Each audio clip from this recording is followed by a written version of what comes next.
Hello दोस्तों, खैर मकदम है आपका अपने ही YouTube channel A to Z info पर। तो दोस्तों, आज हम आए हैं उर्दू अनुवादक के पार्ट 6 के साथ। इससे पहले 5 पार्ट्स हमने करा दिए हैं और वो सारे वीडियोस आपके लिए बहुत मुफीद होंगे। अगर आपकी उर्दू अनुवादक राजभाषा या फिर आप उर्दू अनुवादक सहायक के परीक्षार्थी हैं तो ज़रूर इन वीडियोज़ को देखिए। उन्हीं के पैटर्न्स को मद्देनज़र रखते हुए मैं ये क्वेश्चंस पेपर तैयार करता हूं ताकि इस तरह के क्वेश्चंस आपको देखने को मिले तो आपको आसानी हो। तो चलिए बिना वक्त को ज़ाय किए हुए चलते हैं अपने मकसद की जानिब। देखते हैं आज का पहला क्वेश्चन नंबर 1 देखते हैं। जैसा कि आपको यहाँ पे दिख रहा होगा कि ये मेरे यूट्यूब का चैनल है A to Z info Urdu अनुवादक पार्ट 6। तो इस तरह की ये आपका छठा पार्ट है। 5 पार्ट्स हो गए हैं, उसमें बहुत सारे तफसीलात हैं। आपके उर्दू, अंग्रेज़ी और हिंदी के अल्फाज, जुमले, मुहावरे सारे उसमें हैं। आप उन्हें देखिए, आइडियाज़ होंगे और बताइएगा कि वो वीडियोज़ आपके लिए कैसे हैं। आज देखते हैं आपको क्वेश्चन नंबर 1। उर्दू से अंग्रेज़ी में तर्जमा करो, उर्दू क्या होगा। आपको दिया गया है उर्दू से अंग्रेज़ी में तर्जमा करो, तो उर्दू क्या होगा। तो जाहिर सी बात है, अगर यहाँ पे लिखा हुआ है इंग्लिश में तो उर्दू से अंग्रेज़ी में तर्जमा करो, ये आपका उर्दू का एक जुमला है। ये आपका उर्दू का एक जुमला है। तो यहाँ पे आपको होगा जो उर्दू से उर्दू नहीं होगा, क्योंकि यहाँ पे इंग्लिश होगा। क्या होगा? अंग्रेज़ी होगा। यहाँ पे आपका अंग्रेज़ी रहेगा। तो आपको यहाँ पे अंग्रेज़ी में इस जुमले का तर्जमा करना है। उर्दू से अंग्रेज़ी में तर्जमा करो। अगर आप एग्ज़ाम देने जाएंगे तो वहाँ पे सबसे पहले पैसेज जो होता है आपका, उसमें आपको दिया रहेगा करके उसको मतलब उर्दू से अंग्रेज़ी में तर्जमा या फिर उर्दू को हिंदी में अनुवाद करने के लिए दिया रहेगा। तो ये एक जुमला है कि उर्दू से अंग्रेज़ी में तर्जमा करो। इसकी इंग्लिश क्या बनेगी? आपके ऑप्शन ए में ट्रांसलेटेड इनटू उर्दू, बी में ट्रांसलेटिंग इनटू उर्दू, सी में ट्रांसलेट इनटू उर्दू और 4 में है उर्दू ट्रांसलेशन, उर्दू से अंग्रेज़ी में तर्जमा करो। तो सबसे पहले मैं ये बता दूँ कि जुमला आपका जुमले अमरिया है, कह सकते हैं जुमले अमरिया, फ़ेल अमरिया, इसी हम कह सकते हैं उर्दू के हवाले से। और इसको इंग्लिश के अकॉर्डिंग अगर कहेंगे तो इम्परेटिव सेंटेंस बनता है। ये आपका इम्परेटिव सेंटेंस है। क्या दोस्तों? Imperative sentence, IMPERATIVE। तो ये आपका इम्परेटिव सेंटेंस हो जाएगा अंग्रेज़ी के हवाले से। और उर्दू में इसको फ़ेल अमरिया कहते हैं और अंग्रेज़ी में इसका ट्रांसलेशन क्या सही होगा वो हम देख लेते हैं।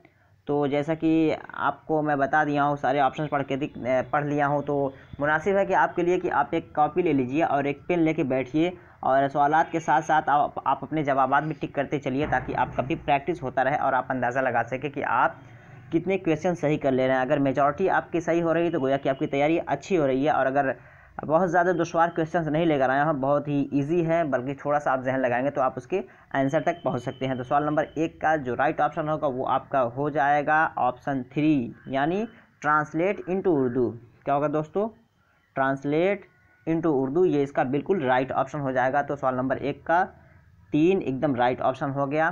तो उर्दू से अंग्रेज़ी में तर्जमा करें, इसको हम समझ लिया आसानी से। ये भी सारे टेंस हैं, ये भी सही है अपने आप में, लेकिन इसका जो एग्जैक्ट ट्रांसलेशन होगा ऑप्शन 3 बिल्कुल राइट हो जाएगा। नेक्स्ट देखते हैं सवाल नंबर 2। सवाल नंबर 2 में कहा जा रहा है sun sets in the waste.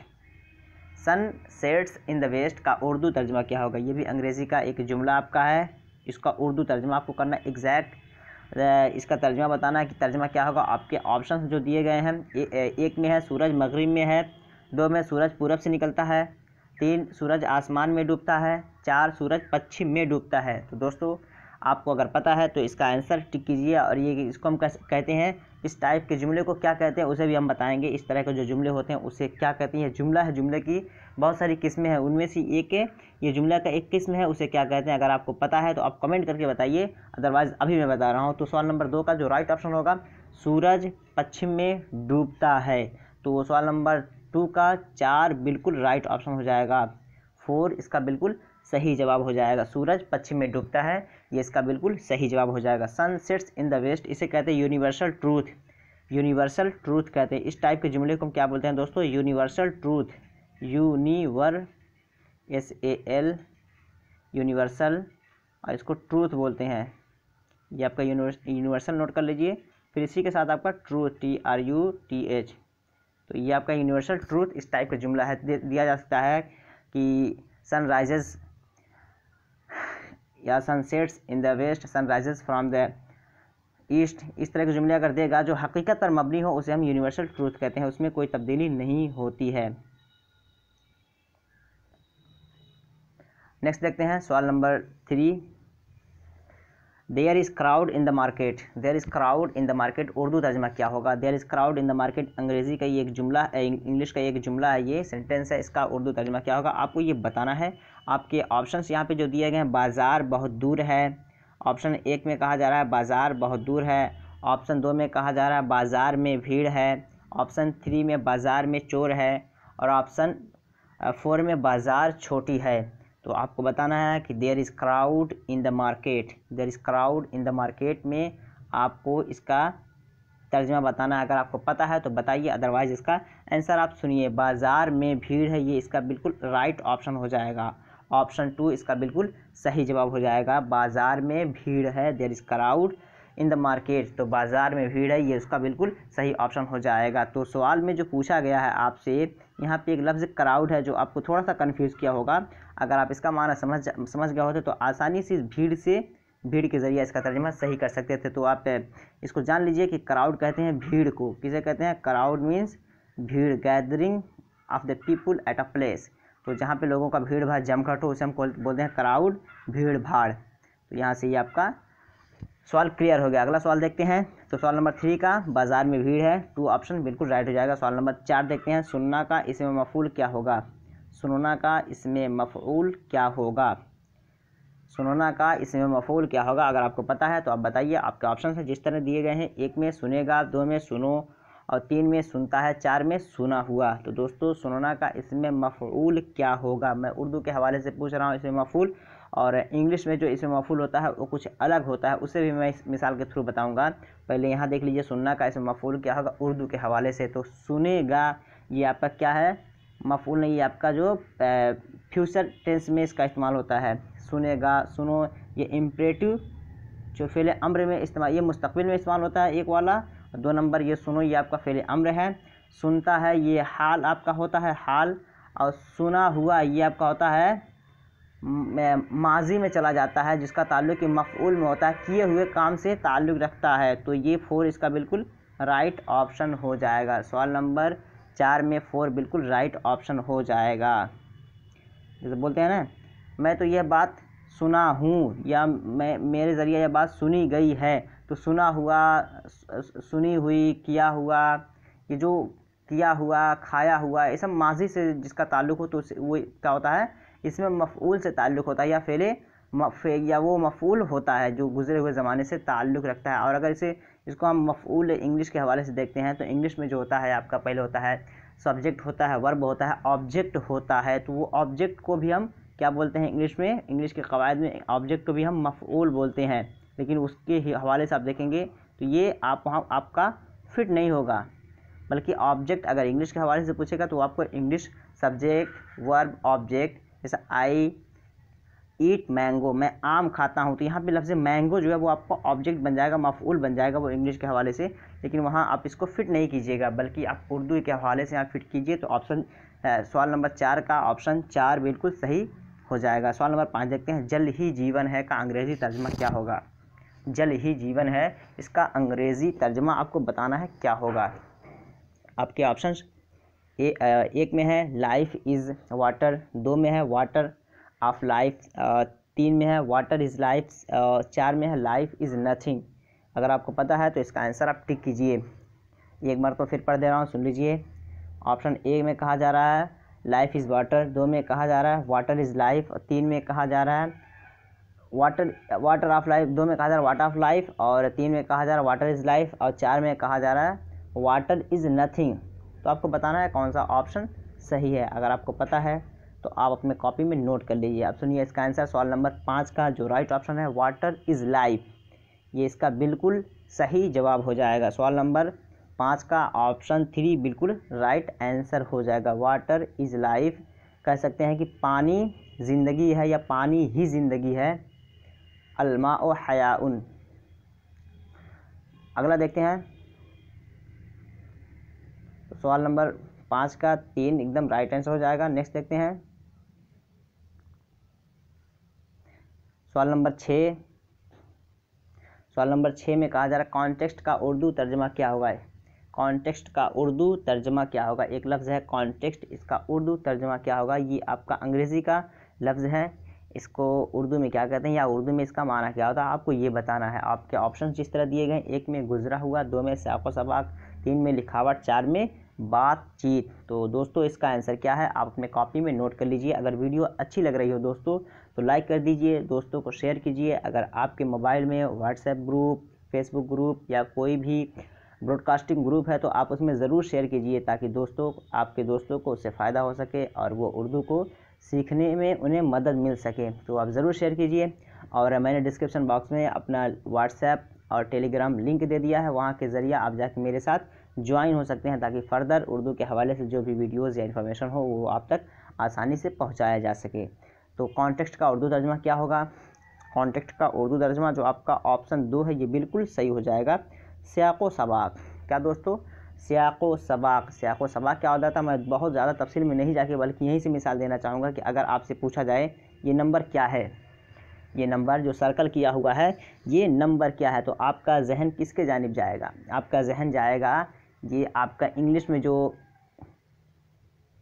में आपका 6 इस तरह लिखा जाता है, और लेकिन उर्दू में 6 आपका इस तरह लिखा जाता है, इस तरह लिखा जाता है। लेकिन अगर इंग्लिश के हवाले से हम देखते हैं तो इसको क्या बोलते हैं? इंग्लिश के हवाले से इसको हम 4 बोलते हैं। क्या बोलते हैं दोस्तों? इसको हम 4 बोलते हैं।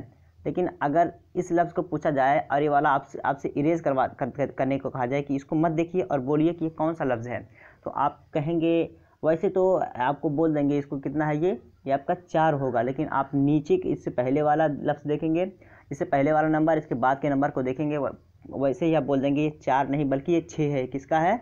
ये उर्दू का नंबर है।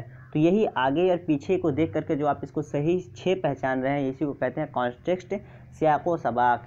यानी किसी जुमले में कोई एक लफ्ज़ बीच में आ जाए और उसका माना आपको ना समझ में आए तो आगे और पीछे के लफ्ज़ को हम देख करके उसके माना को बता देते हैं, उसी को कहते हैं सियाक़ो सबाक। यहाँ पे इतना ही रहने दीजिए। और इसके हवाले से मेरे बहुत सारे वीडियोस बने हुए हैं क़वायद के हवाले से, जो कि डिस्क्रिप्शन बॉक्स में उर्दू के नाम से एक MCQs के नाम से लिंक दिया हुआ, वहाँ जाइए और वहाँ से बहुत सारे 50-60 वीडियोस के आसपास हैं, उन्हें आप देखिए। वो बहुत सारे मौज़ूआत पे हैं, आपके क़वायद पे हैं, गज़ल पे हैं, उर्दू अदब पे है, लिटरेचर्स पे हैं, नहव सर्फ़ की जो भी ज़रूरियात की वीडियोस हैं उन्हें आप देखिए, काफ़ी फ़ायदा होगा। चलिए नेक्स्ट देखते हैं सवाल नंबर तो सवाल नंबर 6 का आपका जो है ये सियाक़ो सबाक, ये बिल्कुल राइट ऑप्शन हो जाएगा, यानी 2। सवाल नंबर 7 देखते हैं, सकारात्मक विचार का उर्दू तर्जुमा क्या होगा? सवाल नंबर 7, सकारात्मक विचार का उर्दू तर्जुमा क्या होगा? आपको बताना है। अगर आपको पता है तो बताइए। आपके ऑप्शंस एक में है मुस्बत सोच, 2 में है मनफी सोच, और 3 में है अच्छी सोच, 4 में है खारिजी सोच। तो आपको बताना है कि सकारात्मक विचार का उर्दू तर्जुमा क्या होगा। 1 में मुस्बत सोच, 2 में मनफी सोच, 3 में अच्छी सोच, 4 में खारिजी सोच। तो सकारात्मक विचार का उर्दू तर्जुमा क्या होगा ये आपको बताना है। तो दोस्तों इसका जो सही ऑप्शन होगा वो आपका होगा मुस्बत सोच। तो 7 का 1 जो है ये बिल्कुल राइट ऑप्शन हो जाएगा, यानी मुस्बत सोच। मुस्बत सोच को हम क्या कहते हैं? अंग्रेज़ी में हम कहते हैं पॉजिटिव थिंकिंग। पॉजिटिव थिंकिंग क्या कहते हैं दोस्तों? पॉजिटिव, POSITIVE,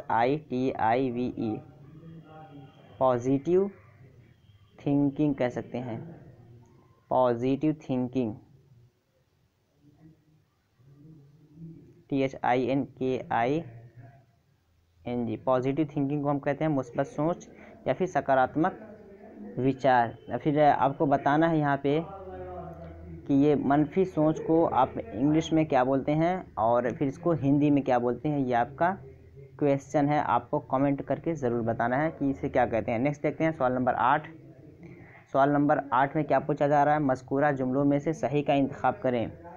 मज़कूरा जुमलों में से सही का इंतखाब करें। आपको बताना है, कुछ जुमले दिए गए हैं, उनमें से दुरुस्त जुमला कौन सा है, सही जुमला कौन सा है। आपके ऑप्शंस ए में मैंने ने बुलाया, 2 में उसने ने कहा, 3 में मैं आ रहा हूँ, 4 में कोई नहीं। तो आपको बताना है कौन सा जुमला सही है। तो दोस्तों सवाल नंबर 8 में जो सही जुमला होगा वो आपका होगा ऑप्शन 3। क्या होगा? सवाल नंबर 8 में ऑप्शन 3 बिल्कुल राइट ऑप्शन हो जाएगा। क्या है वो? मैं आ रहा हूँ। मैं आ रहा हूँ, ये जुमला बिल्कुल सही हो जाएगा। इसको इंग्लिश में क्या बोलेंगे? I am coming. क्या बोलेंगे दोस्तों? I am coming, COMING, I am coming. इसको आपको इंग्लिश में बोलेंगे। और इसका जो इसमें जो सही जुमला है वो आपका है मैं आ रहा हूँ। मैं आ रहा हूँ ये आपका प्रेजेंट कंटिन्यूअस का टेंस है, इस ज़माने हाल इस्तेमरार का ये जुमला आपका हो जाएगा। नेक्स्ट देखते हैं सवाल नंबर 9। शुद्ध वाक्यों को चिन्हित करें। शुद्ध वाक्यों को चिन्हित करें। हिंदी में कुछ वाक्य दिए गए हैं, उसमें जो शुद्ध है उसे आपको बताना है। आपके ऑप्शंस हैं वो मेरा मित्रों है, 2 में हम अकेला है, 3 में मैं एक मानव हूँ, 4 में वो डॉक्टर नहीं। तो आपको बताना है। तो सवाल नंबर 9 का अगर आपको ऑप्शन पता है तो आप अपने कॉपी में टिक कर लीजिए। तो सवाल नंबर 9 का जो राइट ऑप्शन है वो आपका है ऑप्शन 3, मैं एक मानव हूँ। क्या है दोस्तों? मैं एक मानव हूँ। I am a human. I am a human इसको कहेंगे इंग्लिश में। तो इसका जो राइट ऑप्शन है मैं एक मानव हूँ, ये आपका बिल्कुल सही वाक्य है। और ये आपका जो है ये सारे के सारे आपके गलत हो जाएंगे। वो मेरा मित्रों है, तो वो जो कि सिंगुलर की बात करें तो मित्रों ये आपका प्लूरल ला दिया, ये गलत है। वो हम अकेला है, अकेले यहाँ होना चाहिए। अगर यहाँ अकेले बनाता तो सही हो जाता, इस वजह से ये गलत हो गया। वो एक डॉक्टर नहीं, तो यहाँ पे चूँकि ये जुमला कोई वाज़ेह माना नहीं दे पा रहा कि वह डॉक्टर नहीं था या नहीं है या नहीं होगा, इस तरह का कोई ये माना खेज़ इसमें पता नहीं चल रहा है, इस वजह से ये जुमला आपका नाक़िस है, नातमाम है, शुद्ध नहीं है। नेक्स्ट देखते हैं सवाल नंबर 10। नेतृत्व का उर्दू तर्जमा क्या होगा? नेतृत्व का उर्दू तर्जमा क्या होगा आपको ये बताना है। आपके ऑप्शंस ए में रहनुमाई, 2 में आँखों और 3 में ईमानदारी, 4 में आका। नेतृत्व का उर्दू तर्जमा क्या होगा आपको ये बताना है। ऑप्शंस आपके दिए गए हैं, 1 में रहनुमाई, 2 में आँखों, 3 में ईमानदारी, 4 में आका। तो अगर आपको पता है तो आप इसका आंसर टिक कीजिए। तो इसका जो राइट ऑप्शन है सवाल नंबर 10 का वो आपका हो जाएगा ऑप्शन 1, बिल्कुल राइट ऑप्शन। क्या दोस्तों? नेतृत्व का उर्दू तर्जमा होगा रहनुमाई। क्या दोस्तों? नेतृत्व का उर्दू तर्जमा रहनुमाई, बिल्कुल राइट ऑप्शन हो जाएगा। इसको कहते हैं लीडरशिप, LEADERSHIP।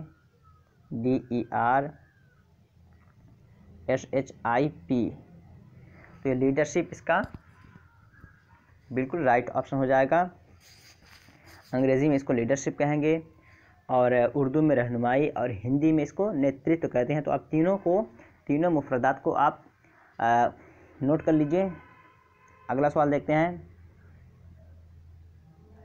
और फिर नेक्स्ट वीडियो में मैं कोशिश करूँगा इस तरह के आपको ऑप्शंस वाइज ना करके, बल्कि मैं एक डायरेक्ट कोशिश करूँगा एक जुमला दूँ जो आपका उर्दू का जुमला होगा उसको इंग्लिश में ट्रांसलेट करके लाऊंगा, फिर उसको हिंदी में ट्रांसलेट करके लाऊंगा। उसमें जो ऑफिशियल कीवर्ड्स होंगे उस पर हम बात करेंगे, क्योंकि यहाँ पे हमें सिर्फ कीवर्ड्स पता चल पा रहे हैं लेकिन ज़्यादा जुमले यहाँ पे नहीं मिल पा रहे हैं। और चूँकि वहाँ पे आपको जुमले ट्रांसलेट करने के लिए दिए जाएंगे, बड़े बड़े जुमले होंगे, तो हम जुमले पे भी बहस करेंगे, उसके कवायद पे बहस करेंगे और उसको किस किस्म का जुमला है, उसके अंदर जो अल्फाज इस्तेमाल हुए हैं कैसे इस्तेमाल हुए हैं, या जुमले का स्ट्रक्चर किस तरह का। तो हम कोशिश करेंगे कि अपने अगले वीडियो में, यानी जो 7वां पार्ट होगा, उसमें हम जुमले के साथ लेकर आएँ और उसके अंदर जो अल्फाज होंगे उस पर हम तफसील से बहस करते चलेंगे। इससे आपका एक माना खेज़ जुमले का ज़ख़ीरा आपके पास हो जाएगा। नेक्स्ट देखते हैं सवाल नंबर 11।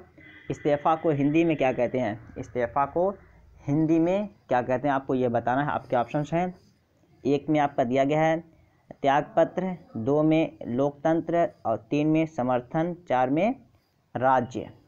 आप ऑप्शन देख लीजिए, उसके हिसाब से आप अपने ऑप्शन टिक कर लीजिए, फिर बताइए कि आपके कितने ऑप्शन सही हुए हैं। त्यागपत्र, लोकतंत्र, समर्थन, राज्य। तो इस्तीफ़ा को हिंदी में कहते हैं त्यागपत्र। क्या कहते हैं दोस्तों? त्यागपत्र। तो ये इसका बिल्कुल राइट ऑप्शन हो जाएगा। इसको इंग्लिश में कहते हैं रिज़ाइन, RESIGNE, रिज़ाइनेशन भी कह सकते हैं, रिज़ाइनेशन। ठीक है, रिज़ाइनेशन इस्तीफ़ा दे देना, या रिज़ाइनेशन लेटर भी कहते हैं इसको, कि इस्तीफ़ा नामा जो होता है उसे कहते हैं रिज़ाइनेशन लेटर। तो त्यागपत्र को उर्दू में क्या कहते हैं? इस्तीफ़ा। इसे आप जहन नशीन कर लीजिए। आपका उर्दू, हिंदी और अंग्रेज़ी तीनों मानी यहाँ से क्लियर्स हो गए। नेक्स्ट देखते हैं सवाल नंबर 12, नामांकन का उर्दू तर्जमा क्या होगा। सवाल नंबर 12 में बताना है कि नामांकन का उर्दू तर्जमा क्या होगा। आपके ऑप्शंस ए में खारिजा, 2 में इंदराज और 3 में कौमी, 4 में यकजहती। नामांकन का उर्दू तर्जमा क्या होगा। 1 में है खारिजा, 2 में इंदराज, 3 में कौमी, 4 में यकजहती। तो आप अपने ऑप्शन टिक कर लीजिए। उसके बाद मेरे ऑप्शन को सुनिए। सवाल नंबर 12 में 2 बिल्कुल राइट ऑप्शन हो जाएगा कि सवाल नंबर 12 का 2, नामांकन को उर्दू में इंदिराज कहते हैं। क्या कहते हैं दोस्तों, नामांकन को उर्दू में इंदिराज कहते हैं। इसको इंग्लिश में क्या बोलते हैं, इनरोलमेंट। क्या बोलते हैं दोस्तों, इनरोलमेंट, ENROLLMENT, इनरोलमेंट। अंग्रेज़ी में इसको इनरोलमेंट कहते हैं और हिंदी में इसको नामांकन और इंग्लिश में अंग्रेज़ी में इनरोलमेंट, हिंदी में नामांकन, उर्दू में इंदिराज। तो इन तीनों मुफ्रदात को आप नोट कर लीजिए। तो जिस तरह इसका इस्तेमाल कहाँ होता है नामांकन, जिस तरह कोई बच्चा किसी स्कूल में या किसी कॉलेज मदरसा में दाखिला लेता है तो उसका इनरोलमेंट नंबर होता है कि वो कितने नंबर पे उसका वहाँ पे दाखिला हुआ था, वो नामांकन होता है। नेक्स्ट देखते हैं सवाल नंबर 13। सवाल नंबर 13 में कहा जा रहा है कि आंदोलन का उर्दू तर्जमा क्या होगा। आंदोलन का उर्दू तर्जमा आपको बताना है। अगर आपको पता है तो ऑप्शन देख के आप अपने ऑप्शन टिक कर लीजिए। ऑप्शन 1 में है तहरीक, 2 में आना जाना, 3 में दुश्मनी, 4 में फसाद। ऑप्शन 13 में क्या कहते हैं, आंदोलन का उर्दू तर्जमा क्या होगा। तो आंदोलन का उर्दू तर्जमा आपका जो राइट होगा वो बिल्कुल तहरीक इसका राइट ऑप्शन हो जाएगा कि आंदोलन को उर्दू में तहरीक कहते हैं। दोस्तों इसको इंग्लिश में कहते हैं मोमेंट, MOVEMENT। क्या कहते हैं दोस्तों, मोमेंट कहते हैं। इसको उर्दू में मोमेंट कहते हैं। और एक वर्ड आता है रिवोल्यूशन, REVOLUTION,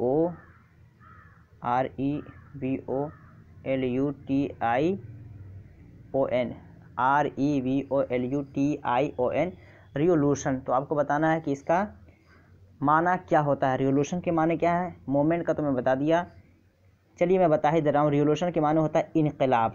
क्या होता है, रिवोल्यूशन के माने इनकलाब के हैं, इसे भी आप नोट कर लीजिए।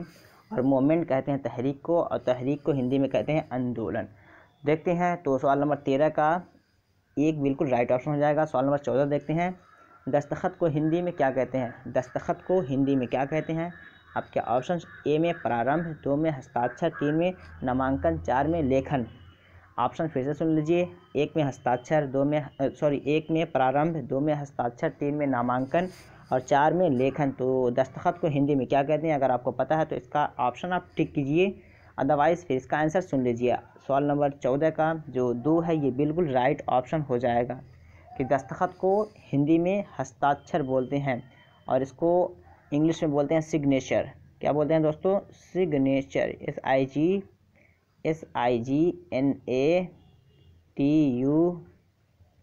सिग्नेचर। इंग्लिश में इसको सिग्नेचर बोलते हैं, उर्दू में दस्तखत और हिंदी में हस्ताक्षर। ये भी आप तीनों जहन नशीन कर लीजिए, अपने कॉपी में नोट ही कर लीजिए ताकि आप बाद में रिवीजन करते वक्त आपको ये इससे मदद मिले। नेक्स्ट देखते हैं सवाल नंबर 15, अनेकता में एकता का उर्दू तर्जमा क्या होगा। अनेकता में एकता का उर्दू तर्जमा क्या होगा आपको बताना है। 1 में है कसरत में वहदत, 2 में है मेल जोल और 3 में है रहन सहन, 4 में कोई नहीं। बहुत आसान है और India is an best example of unity in diversity. तो इसके हवाले से मेरी एक वीडियो भी, लेक्चर भी पड़ी हुई है यूट्यूब पे अनेकता में एकता के हवाले से, उसे भी आप देखिए ताकि वो आपके रिपब्लिक डे के हवाले से है, वो मेरी वीडियो है और डिस्क्रिप्शन बॉक्स में ना बल्कि प्ले लिस्ट पर इसका लिंक मिल जाएगा, देखिए। तो चलिए इसका आंसर देख लेते हैं। अनेकता में एकता, कसरत में वहदत, ये इसका बिल्कुल राइट ऑप्शन हो जाएगा। अनेकता में एकता का उर्दू तर्जुमा होगा कसरत में वहदत। तो दोस्तों कसरत में वहदत इसका राइट हो जाएगा और इसकी इंग्लिश क्या होगी, इसकी इंग्लिश हो जाएगी unity in diversity. Unity in diversity, unity in diversity, इसे आप नोट कर लीजिए। Unity, UNITY, unity in diversity, unity in diversity, ये इसका इंग्लिश हो जाएगा। नेक्स्ट देखते हैं सवाल नंबर 16, तुम कहाँ जा रहे हो। तुम कहाँ जा रहे हो यह किस तरह का जुमला है। तुम कहाँ जा रहे हो यह किस तरह का जुमला है। आपके ऑप्शंस 1 में अमरिया, 2 में सवालिया, 3 में मनफिया, 4 में खबरिया। तुम कहाँ जा रहे हो, यह किस तरह का जुमला है? आपके ऑप्शंस ए में अमरिया, 2 में सवालिया, 3 में मनफिया, 4 में खबरिया। तो अगर आपको पता है तो बताइए तुम कहाँ जा रहे हो। बहुत आसान है, इस सिंबल को आप देखिएगा तो ऑटोमेटिक आपका आंसर निकल आएगा। ये सिंबल किस चीज़ को दर्शाता है, किस टाइप के जुमले की जानिब इंडिकेट करता है, तो ये आपको ये पता चल जाएगा। तो ये आम है कि अगर आप जहन लगाएंगे तो पता चल जाएगा। तो मैं बता दे रहा हूँ, अमरिया जो होता है ये एक तरह का हुक्मिया जुमला होता है, और सवालिया जो होता है इसमें पूछा जाता है, किसी चीज़ के बारे में पूछा जाए तो तुम कहाँ जा रहे हो, तो कोई इंसान किसी इंसान से कुछ पूछ रहा है, तो आपका ये 2 बिल्कुल राइट हो जाएगा इसको। और ये आपका मनफिया निगेटिव इम्परेटिव होता है, और ये खबरिया जो होता है ये है नहीं। बहरहाल हम इसका आंसर देख के आगे बढ़ते हैं। तो सवाल नंबर 16 का 2 बिल्कुल राइट ऑप्शन हो जाएगा। क्या होगा दोस्तों? सवाल नंबर 16 का 2 राइट ऑप्शन हो जाएगा। और एक वर्ड आता है क्लू, CLUE, क्लू को हिंदी में कहते हैं संकेत, बोलते हैं ना संकेत। क्या कहते हैं दोस्तों? संकेत। इसे भी आप जहन नशीन कर लीजिए, नोट कर लीजिए, उसको कहते हैं संकेत। और उर्दू में इसी को कह सकते हैं इशारा करना, इसको अभी नोट कर लीजिए। जैसे कि क्लू है ना, यहाँ पे अगर ये दिया हुआ है तो मैं आपको एक तरह का क्लू दे दिया, तुम कहाँ जा रहे हो, और मैं बोल रहा हूँ कि देखिए यहाँ पे सिंबल जो है इससे आप अंदाज़ा लगा सकते हैं। तो ये सिंबल की जानिब आपके जहन को मुंतकिल करके मैं आपको एक क्लू दे रहा हूँ कि सिंबल को देखिए, ऑटोमेटिक आपको पता चल जाए कि ये सिंबल कहाँ यूज़ किया जाता है। तो ये संकेत एक तरह का एक क्लू दिया जा रहा है, आपको इशारा किया जा रहा है कि आप पहचानिए। तो इस तरह का आपको क्लू का भी आ सकता है। क्लू को हिंदी में संकेत बोलते हैं, उर्दू में इशारा बोलते हैं। तो इससे भी एक सवाल आपका बन सकता है वहाँ से। तो सवाल नंबर 16 का 2 बिल्कुल राइट ऑप्शन हो जाएगा। नेक्स्ट देखते हैं सवाल नंबर 17। सवाल नंबर 17 में आपका दिया जा रहा है 1/4 को अंग्रेज़ी में क्या कहते हैं? 1/4 लिखते हैं इस तरह, चूँकि इसको आप इल्म रियाजी से ताल्लुक़ मत कीजिएगा, सिर्फ यहाँ एग्जाम्पल के तौर पे एक वर्ड है इंग्लिश में, जो हो सकता है कि आप ऑफिस में काम कर रहे हों और आपको हिसाब थोड़ा सा करना पड़ जाए, 1/4 का कुछ आपको तर्जमा करना पड़ जाए, तो आप कैसे करेंगे? चूँकि ये इल्म रियाजी का है लेकिन फिर भी रोज़मर्रा ज़िंदगी में इस्तेमाल होता है, इस वजह से मैंने इसको ले लिया। 1/4 इस तरह लिखते हैं, नंबर में इस तरह, और उर्दू में लिखेंगे तो डायरेक्ट ऐसे लिख देते हैं 1/4 को अंग्रेज़ी में क्या कहते हैं? इसके लिए अंग्रेज़ी में एक सिंगल वर्ड आता है, उसको क्या बोलते हैं? आपके ऑप्शन ए में फुल, 2 में हाफ, 3 में क्वार्टर, 4 में ऑल। 1/4 को अंग्रेज़ी में क्या कहते हैं आपको ये बताना है। तो सवाल नंबर 17 में ये क्वार्टर जो है इसे 1/4 कहते हैं। क्या कहते हैं दोस्तों? क्वार्टर। 1/4 को अंग्रेज़ी में क्वार्टर बोलते हैं, क्वार्टर बोलते हैं, फुल बोलते हैं, मान लेते हैं फुल, हाफ, क्वार्टर को हम थोड़ा समझ लेते हैं। ये आपका जो है ये कोई चीज़ है, और ये कोई चीज़ है, और ये कोई चीज़ है, तो ये आपका ये पूरा हो जाएगा। क्या है? ये आपका फुल है, और इसको अगर हम पार्ट कर रहे हैं तो ये आपका हाफ हो जाएगा। और ये क्वार्टर है, ये चौथाई होता है। क्या दोस्तों? ये चौथाई होता है, इसमें से एक हिस्सा, it's mean 1 part of the mentioned and divided of 1/4। तो ये जो आपका है ये आपका हो जाएगा 1/4, ठीक है। और इसे बोलते हैं क्वार्टर। कॉन्सेप्ट को थोड़ा बहुत समझते चलिए ताकि कोई दुश्वारी ना हो। तो 1/4 को क्या बोलेंगे हम? क्वार्टर बोलेंगे। तो क्वार्टर ये इसका बिल्कुल राइट ऑप्शन हो जाएगा। दोस्तों वीडियो अच्छी लग रही हो तो लाइक कर दीजिए, और लास्ट में ज़रूर बताइएगा कमेंट करके कि आपके कितने क्वेश्चन सही हुए। 18 नंबर देखते हैं। इट इज़ इम्पॉसिबल का उर्दू तर्जमा क्या होगा? एक जुमला है अंग्रेज़ी का, इट इज़ इम्पॉसिबल का उर्दू तर्जमा क्या होगा? आपको बताना है कि क्या होगा। 1 नंबर में है ये बात नामुमकिन है, 2 में सब कुछ हो सकता है, 3 में बहुत आसान है। इसमें 3 ही ऑप्शन मैं दिया हूँ, आपको बताना है। एलिमिनेट करना आपके लिए आसान है, जुमला भी आसान है। यह बात नामुमकिन है, सब कुछ हो सकता है, बहुत आसान है। 18 नंबर का जो राइट ऑप्शन होगा तो सुन लीजिए, अगर आपको पता है तो आप वीडियो को रोक के वैसे ही उसका आंसर आप दे सकते हैं ऑप्शन के थ्रू। तो 18 का जो ए है ये बिल्कुल राइट ऑप्शन हो जाएगा, यानी 1। यह बात नामुमकिन है, इट इज़ इम्पॉसिबल, यह बात नामुमकिन है। 18 का ए बिल्कुल राइट ऑप्शन हो जाएगा। नेक्स्ट देखते हैं। तो इसको इट इज़ इम्पॉसिबल को अगर हिंदी में हम देखें तो कह सकते हैं यह असंभव है, यह असंभव है। क्या दोस्तों? यह असंभव, यह असंभव आप नोट कर लीजिए, इसको बोलेंगे यह असंभव है, इसको हिंदी में। सवाल नंबर 19 देखते हैं। आज्ञाकार का उर्दू तर्जमा क्या होगा? आज्ञाकार का उर्दू तर्जमा क्या होगा? आपके ऑप्शंस, ए में नाफरमान, 2 में फर्माबरदार, 3 में रवादारी, 4 में हुक्म। आज्ञाकार का उर्दू तर्जमा क्या होगा? मैं बता दूं कि जो आप पत्र लिखते हैं, लेटर लिखते हैं, ख़त लिखते हैं, उसके लास्ट में आप लिखते हैं आज्ञा कार, फिर उसके बाद आप अपना नाम लिखते हैं। ये क्लू आपको दे दिया हूँ मैं, आप उसको बताइए क्या होता है। आपके ऑप्शन है नाफरमान, 1 में नाफरमान, 2 में फरमाबरदार, 3 में रवादारी, 4 में हुक्म। तो दोस्तों इसका जो राइट ऑप्शन होगा वो आपका होगा फरमाबरदार। क्या होगा? फरमाबरदार। आज्ञाकार फरमाबरदार डालते हैं। ओबीडियंट जिसको इंग्लिश में बोलते हैं, क्या बोलते हैं? ओबीडियंट, OBEDIENT,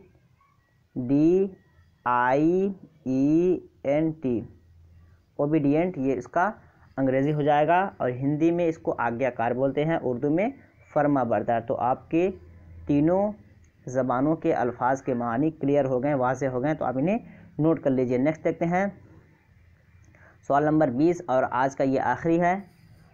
सवाल नंबर 20 में मैनुअल एक वर्ड दिया हुआ है। मैनुअल को हिंदी में क्या कहते हैं? दोस्तों मैनुअल को हिंदी में क्या कहते हैं आपको ये बताना है। मैनुअल को हिंदी में क्या कहते हैं आपको ये बताना है।